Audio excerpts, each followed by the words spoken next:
सनाफोर रायजो राजाफोर आंनि हिरा डायमन्डफोर बिसोर सानैखौ लानानै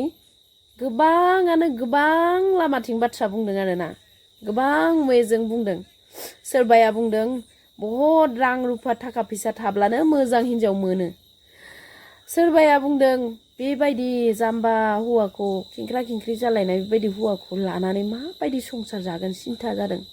माबायदि संसार जागोन आरे नोंनि गोसोआ थार मोजां मोननानै गोसो थोनानै हाबा जादोंबा खानाजों जाबाबो रायजो जानो हायो खाना खुजाजोंबाबो रायजो जानो हायो मालाय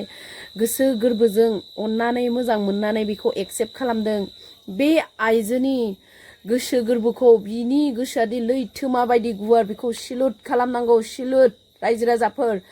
आरो दिनै गाबोन ना हिनजाव माहारिफोरा हौवाफोरनिख्रुइ जेबो खमि गैया गासिखौबो मावनो हाजोबो हेलिकप्टारबाबो सालायो हिनजावफोरा होमबा सासे हौवाखौ संसाराव लानानै बेबायदि हौवाखौ मानो रुजु रुमु संसार जानो हाया मानो बुंलाय सनाफोर मानो हाया बिदि नङा थाखा फैसा गोनांबानो हिनजाव मोजां मोनो बिदि नङा